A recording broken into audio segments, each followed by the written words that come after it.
Hey, I'm Carrie White. I live in Houston and work in corporate finance. I like Progress Texas because they make it easy to stay informed. Without the Daily Dispatch, I'd be spending a lot more time trying to stay up to speed with what our legislature is doing. It's really important to me that my spending reflects my values, which is a big part of why I'm a monthly supporter. If you value fact-based independent media like me, you should consider becoming a monthly supporter too. It's Thursday, May 28, 2026, and this is the Progress Texas Daily Dispatch, rapid response on the breaking news stories Texas progressives need to know. I'm Chris Mosier. Progress Texas amplifies progressive values, leaders, and actions. Through our no paywall podcasts and digital media, we reach millions of Texans monthly, and that's made possible by folks like you who invest in independent progressive media by Texans for Texans. Thanks huge to Christine Huber, Jeremy Sutka, and Dennis Gilmore for their ongoing sustaining support. We really appreciate it. With the battle lines drawn in the Texas Senate race, the war of words has begun in earnest, and to progressive ears and eyes, it can be shocking how eager the MAGA faithful in the comment section are to pick up and run with the puerile and sophomoric sandbox name-calling right out of the Donald Trump playbook, of course, that Team Paxton has clearly been workshopping for months. It's funny on its face, but it's frightening in its resonance with otherwise grown-ass adults. Team Tallarico, on the other hand, also out of the gate with the People versus Ken Paxton, which is a sharp recall to our Attorney General's impeachment by his own party, which began 3 years ago yesterday. Seems like literally yesterday.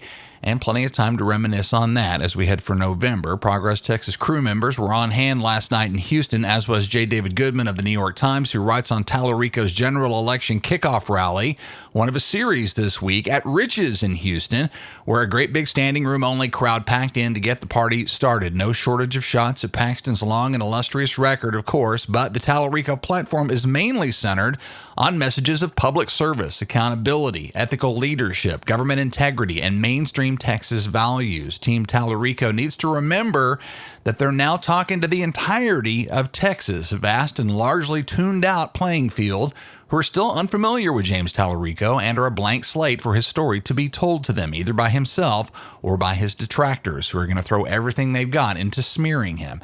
It's going to be an ugly next few months. This overtaking of the Republican Party by its most radical faction is already moving the needle in favor of the Democrats. Caroline Vakil at The Hill says the Cook Political Report has officially shifted its rating of the Texas U.S. Senate race from likely Republican to lean Republican, as national analysts view Paxton as a uniquely vulnerable general election candidate due to his extensive and colorful history of ethical controversies and prosecutorial close calls, while James Tallarico enters the general phase in a strong financial state in pretty optimal starting blocks to aggressively court independent voters as well as moderate Republicans, likely John Cornyn voters, who are increasingly alienated by Paxton's record. This Cook Political Report rating change comes from data, not from tea leaves, and establishes that Texas is firmly in play as a critical national battleground, but it's going to take work for the Democrats to force MAGA to reap what they sow.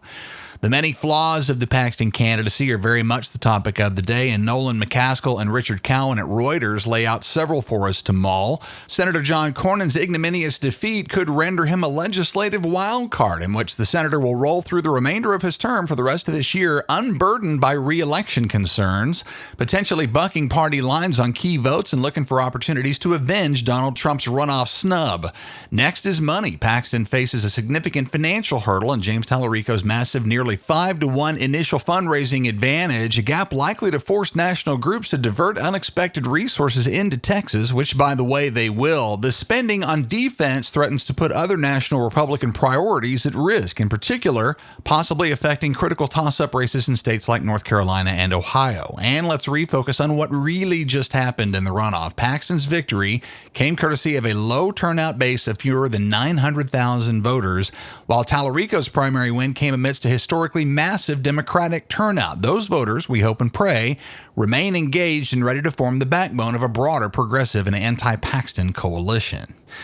Yesterday's Daily Dispatch was posted just as the race for the Republican nomination for Texas Railroad Commission was called, and it very much mirrors the Ken Paxton win for Senate as the hard-right French got their way with Beau French, who is now the Texas Republican Party's nominee for an important position that on its face is about regulating oil and gas, but has lately been used as a means of personal enrichment for the energy sector investors who have staffed that board for years. Beau French does have oil investments, but That's not why Texas MAGA picked him. French is the Tarrant County poster boy for right-wing ugly, making his bones for years as Tarrant County Republican Party chair by dumping hate on his Muslim neighbors and his Jewish neighbors as well, largely conflating DEI with regressive racist policy goals and calling for the deportation of not only undocumented folks but citizens as well. Beau French's fountain of hogwash has drawn the ire of his own party leaders. During his time in Fort Worth, everyone from Lieutenant Governor Dan Patrick to Senator John Cornyn to Texas House Speaker Dustin Burrows to Fort Worth Mayor Matty Parker to Congressman Craig Goldman to State Senator Phil King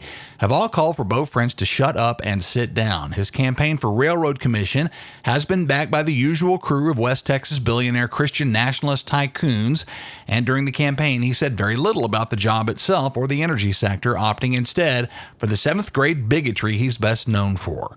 Beau French is an ideological little brother to Ken Paxton, and luckily he's got a quality opponent in the very sharp energy sector expert and Democratic State House Rep John Rosenthal, whom we hope to be platforming a lot over the next few months here at Progress Texas. One last bit here this morning, as we're all keenly aware of putting our money where our mouth is. Everybody loves a clean restroom on a road trip, but the potty you pick is in fact political, and the co-founders of Buc-ee's have a well-documented and highly visible history of support for Republican candidates. Arch Beaver Alpin III and Don Wasik have routinely funded conservative candidates across Texas for years, including Lieutenant Governor Dan Patrick, and have been hounded by speculation that they've also written checks in support of ICE.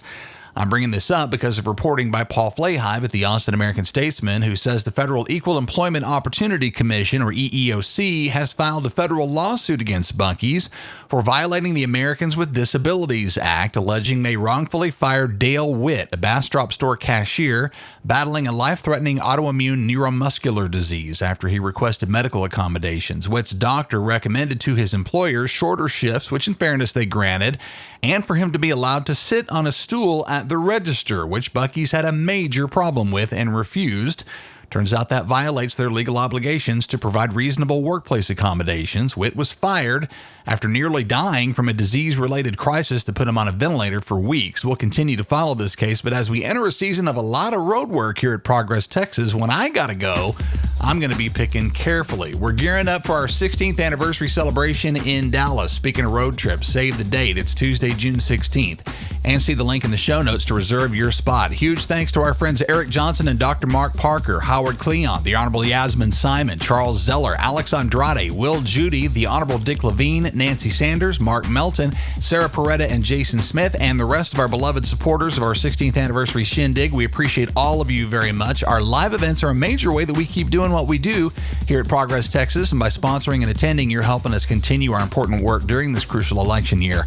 Learn how to support and to join us live at ProgressTexas.org. Houston listeners, do tune in this afternoon. The next episode of our In Progress Roundtable show will come to you on the radio in the middle of a new Thursday afternoon block of progressive political programming. In Progress starts at 6:30 p.m. every Thursday on KPFT 90.1 FM after the Progressive Forum and before the midterm show with Ernest Wittring, and runs a second time every Sunday morning at 11 on KPFT FM HD2. With your support, we hope to expand our radio footprint beyond Houston this year. See the link in the show notes to make your tax-deductible donation to help us reach new audiences via Texas Radio. That's the Progress Texas Daily Dispatch for this Thursday, May 28, 2026. Links to all these original stories can be found in our show notes. When lies in Texas are well funded by the far right, your support for fact-based reporting is needed and appreciated. I'm Chris Mosier. Thanks so much for listening. Have a terrific day. We'll catch you again here tomorrow morning.